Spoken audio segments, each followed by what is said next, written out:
There follows the most amazing story of conquest in the whole history of our race. The Byzantine army was smashed at the Battle of the Yarmouk, a tributary of the Jordan, in 634, and the Emperor Heraclius, his energy sapped by dropsy and his resources exhausted by the Persian War, sought his new conquests in Syria, Damascus, Palmyra, Antioch, Jerusalem, and the rest fall almost without resistance to the Muslim. Large elements in the population went over to Islam. Then the Muslim turned east. The Persians had found an able general in Rustam. They had a great host with a force of elephants, and for 3 days they fought the Arabs at Qadesiyah, 637, and broke at last in headlong rout. The conquest of all Persia followed, and the Moslem Empire pushed far into western Turkestan and eastward until it met the Chinese. Egypt fell almost without resistance to the new conquerors, who, full of a fanatical belief in the sufficiency of the Quran, wiped out the vestiges of the book-copying industry of the Alexandria Library. The tide of conquest poured along the north coast of Africa to the Straits of Gibraltar in Spain. Spain was invaded in 710 and the Pyrenees Mountains were reached in 720. In 732 the Arab advance had reached the center of France, but here it was stopped for good at the Battle of Poitiers and thrust back as far as the Pyrenees again. The conquest of Egypt had given the Muslim a fleet, and for a time it looked as though they would take Constantinople. They made repeated sea attacks between 672 and 718, but the great city held out against them.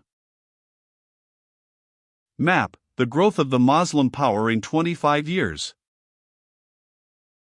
Map: the Muslim Empire, 750 AD. The Arabs had little political aptitude and no political experience, and this great empire, with its capital now at Damascus, which stretched from Spain to China, was destined to break up very speedily. From the very beginning, doctrinal differences undermined its unity. But our interest here lies not with the story of its political disintegration but with its effect upon the human mind and upon the general destinies of our race. The Arab intelligence had been flung across the world even more swiftly and dramatically than had the Greek 1,000 years before. The intellectual stimulation of the whole world west of China, the breakup of old ideas and development of new ones, was enormous. In Persia, this fresh, excited Arabic mind came into contact not only with Manichaean, Zoroastrian, and Christian doctrine, but with the scientific Greek literature, preserved not only in Greek but in Syrian translations. It found Greek learning in Egypt also.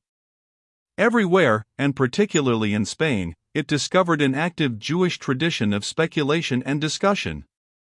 In Central Asia, it met Buddhism and the material achievements of Chinese civilization. It learnt the manufacture of paper, which made printed books possible, from the Chinese. And finally it came into touch with Indian mathematics and philosophy. Jerusalem, showing the Mosque of Omar.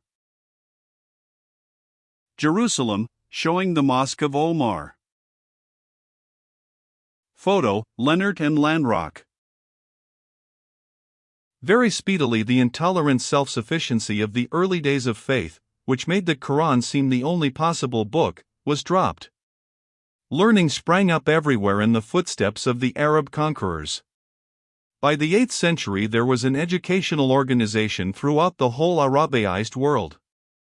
In the 9th, learned men in the schools of Córdoba in Spain were corresponding with learned men in Cairo, Baghdad, Bokhara, and Samarkand. The Jewish mind assimilated very readily with the Arab, and for a time the two Semitic races worked together through the medium of Arabic. Long after the political breakup and enfeeblement of the Arabs, this intellectual community of the Arab-speaking world endured.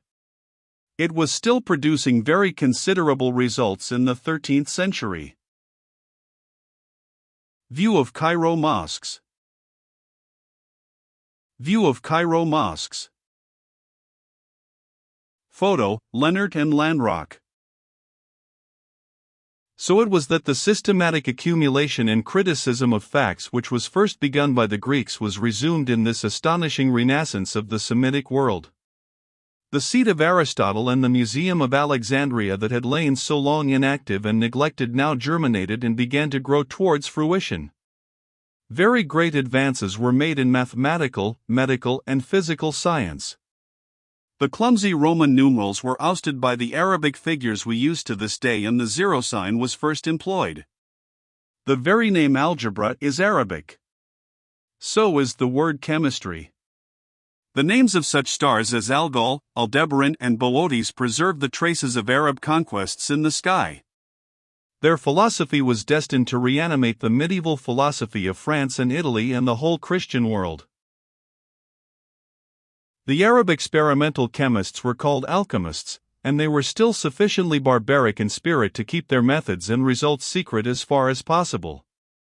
They realized from the very beginning what enormous advantages their possible discoveries might give them, and what far-reaching consequences they might have on human life.